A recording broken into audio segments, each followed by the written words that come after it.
পুলিশদের ঘৃণা করবে সাধারণ মানুষ, বিবেক সম্পন্ন বুদ্ধিজীবীরাও। আপনারা সবাই ভুলে যাবেন AK-47 মতো মারাত্মক অস্ত্র পাওয়া গিয়েছিল আসামিদের কাছে।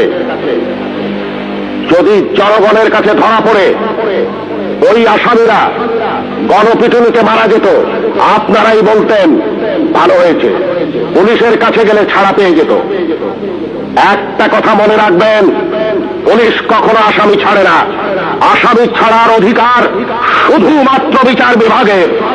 বলুন তো, AK-47 মতো রাইফেল কেন এদেশে আসবে, যা শুধু যুদ্ধক্ষেত্রে ব্যবহৃত হবে? কেন AK-47 বাংলাদেশে আসছে? কিসের আলামত? 9 শুটার বন্দুক কেন টিসিবির মাধ্যমে হাজার হাজার বন্দুক সাধারণ মানুষের হাতে তুলে দেওয়া হচ্ছে? কেন? কে জবাব দেবে? এই 9 শুটার বন্দুক দিয়ে কি হচ্ছে? হচ্ছে চাঁদাবাজি, হচ্ছে খুন, হচ্ছে সন্ত্রাস।